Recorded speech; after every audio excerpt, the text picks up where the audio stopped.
میرے بھائیوں اور بزرگوں، یہ عظیم اجتماع اہل حق کا، اہل عشق کا،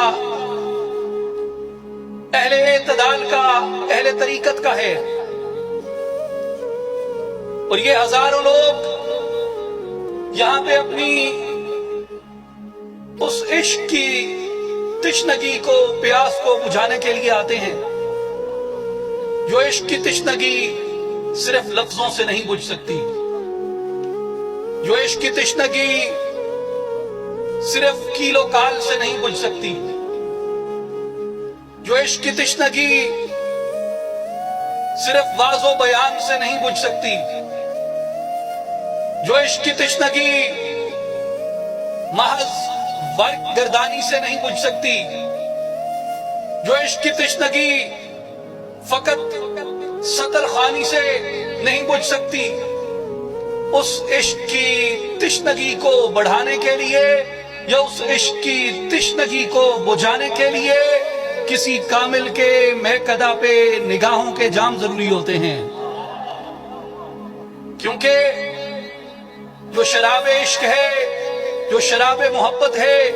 وہ نظروں سے سینوں میں منتقل ہوتی ہے، اس کا ذائقہ حلق سے نہیں جاتا، اس کا ذائقہ نظروں سے سینے میں اترتا ہے۔ میرے بھائیوں اور بزرگوں، جو اولیاء اللہ کے آستانے ہیں، جو اولیاء اللہ کے مقام برکت ہیں، ان کا کمال یہ ہوتا ہے، حضرت دعا کا فیض کافی ہے، دعا کا فیض کافی ہے، دعا کا فیض کافی ہے۔ میرے بھائیوں، یہ توجہات ان اولیاء اللہ کے عظیم مقابر کی برکت ہوتی ہے۔ جس طرح اللہ تبارک و تعالی نے مسجد اقصی کی حرمت کو اور برکت کو بیان کیا، سبحان الذی اسری بعبدہ لیلا من المسجد الحرام الی المسجد الاقصی، کہ پاک ہے وہ ذات جو ایک ہی رات میں لے گیا اپنے بندے کو مسجد حرام سے مسجد اقصی کی طرف، اور مسجد اقصی کی برکت کو بیان کرتے ہوئے فرمایا کہ بارکنا حولہ، جس کے گرد و نواح کو ہم نے برکت عطا فرمائی ہے۔ مسجد اقصی کے گرد و نواح کو ہم نے برکت عطا کی۔ بارکنا حولہ کی تفسیر میں امام قرطبی رحمت اللہ علیہ نے اور کثیر محدثین نے یہ بیان فرمایا کہ مسجد اقصی کے گرد و نواح میں کثرت کے ساتھ انبیاء کرام کے اور صالحین عظام کے مزارات ہیں، تو جس مقام پہ صالحین کی قبور ہوتی ہیں وہ مقام برکت ہوتا ہے، وہاں پہ ایک ایسا شخص دفن ہوتا ہے جس نے اپنی زندگی اللہ کی رضا میں وقف کی ہوتی ہے، اور جس نے اپنی زندگی نبی پاک کی مطابعت میں بسر کی ہوتی ہے، جس نے اپنی خواہش کو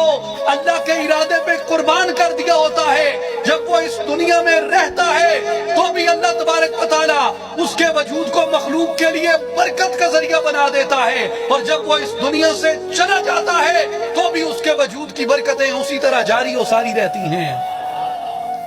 خطیب بغدادی رحمت اللہ علیہ حضرت امام شافعی رحمت اللہ علیہ کے بارے میں تاریخ بغداد میں فرماتے ہیں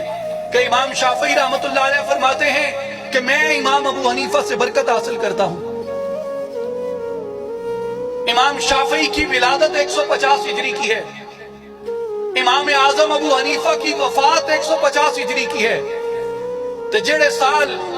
امام اعظم ابو حنیفہ نے وفات فرمائیے ہوں سال امام شافعی پیدا تھے، تو بلا کیویں ممکن ہے کہ امام شافعی امام ابو حنیفہ کنے برکت حاصل کریں دے ہوئے، میں حضرت کنے برکت حاصل کریں دا کہ حضرت میرے سامنے تشریف فرمائیں تو میں آپ کی صحبت وچ بیٹھا، میں برکت گدی ہے، تو سا حضرت کنے برکت گندے پہ ہو کہ حضرت سامنے تشریف فرمائیں تو سا برکت گدی ہے، لیکن امام ابو حنیفہ جن سال فوت تھے ہوں سال امام شافعی دی ولادت تھئیے تا امام شافعی امام ابو حنیفہ کنے کی میں برکت حاصل کریں دے ان برکت کو بیان کریں دے ہویا امام شافعی فرما دیں کہ میں جن ویلے بغداد دے اندر مقیم ہمی تے میں کو کوئی علم دا مسئلہ پہ ویندا ہے میں کو کوئی اقدہ پہ ویندا ہے جڑا میرے کول حل نہ پیا تھی ویا تے میں اون مسئلے اون اقدے دے حل واسطے امام اعظم امام ابو حنیفہ رضی اللہ تعالیٰ عنہ دی قبر منور تے ویندا ہم اون دے قریب کھڑا ہو کے میں 2 رکعت نماز نفل پڑھدا ہمی تے اللہ دی بارگاہ وچ دعا کریندا ہمی میرے ہاتھ ہالے تلے نینا دے کہ ابو حنیفہ دی برکت نال اللہ میرے مسئلے کو حل فرما دیندا ہے نعرہ تکبیر نعرہ رسالت نعرہ خلافت نعرہ حیدری لجپال لجپال پیر سواق پیر سواق میرے بھائی اور بزرگوں میرے دوستوں اور ساتھیوں گانے ہے کہ امام شافعی طبقہ صوفیاء چن یا طبقہ فقہاء چن صوفی تے ہن لیکن انہاں دا شمار فقہاء اور محدثین چے اور ایک کیڑے ویلے دا بغداد ہے اجاں تے سلسلہ سہروردیہ دا اجرا نہیں تھیا سلسلہ شاذلیہ دا اجرا نہیں تھیا سلسلہ قادریہ دا اجرا نہیں تھیا بے سلاسل تصوف اجاں شروع نہیں تھے انہاں دی باقاعدہ جڑی تنظیم ہے او اجاں نہیں تھی لیکن امام شافعی رحمت اللہ تعالی علیہ بغداد دے اندر جن ٹائم تشریف گھن ویندے حاضر ہوندے اگر آپ منع فرما دے تو کوئی آپ تشریف رکھیں گفتگو سنیں آپ کی احسان ہوگا تو امام شافعی رحمت اللہ علیہ وہاں تصوف کی یہ روایت جو بغداد کی شناخت بنی اس شناخت سے پہلے اس عمل کی تصدیق فرما رہے ہیں توثیق فرما رہے ہیں اپنے عمل کے ساتھ کہ جب تمہیں کوئی عقدہ پڑ جائے جب تمہیں کوئی مشکل پڑ جائے تو کسی ایسے شخص کے قرب میں چلے جاؤ جس نے اپنی زندگی اللہ کی رضا میں اور رسول اللہ کی مطابعت میں گزاری ہو ان کے قرب و جوار میں انوار کی بارش ہوتی ہے اور وہ اللہ کے محبوب بن چکے ہوتے ہیں کیونکہ اللہ کا وعدہ ہے کہ اے حبیب صلی اللہ علیہ وسلم تسا اپنے امتیاں کو فرما دے وہ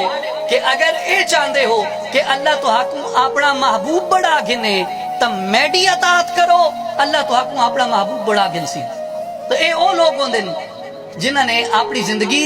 اللہ دی رضائت اور نبی پاک دی مطابعت گزاری ہوندی ہے ہی واسطے انہاں دے ہوتے اللہ تبارک و تعالی دی خاص رحمتاں دا نزول تھی دے تو میں سونا ایک بئی گل یاد رکھ کے نبی پاک علیہ السلام دے معجزات برحقن نبی پاک دے معجزات برحقن تے اللہ تعالیٰ نے نبی پاک کو جڑے معجزات عطا فرمائے علماء کرام نے ائمہ کرام نے انہاں معجزات مبارکہ دی 4 حصے تقسیم کیتی ہے کتنے حصے 4 حصے پہلے معجزات نبی پاک دے ہوئے جڑے مخلوق دی ابتدا کریں گھن کے تے نبی پاک دی ولادت تک مخلوق دی ابتدا کریں گھن کے نبی پاک دی ولادت تک مثال دے طور تے عالم ارواح دے اندر انبیاء کرام تو نبی پاک دی اطاعت اور اتباع دا میثاق لمنا کہ اگر میرے نبی دا زمانہ پاسو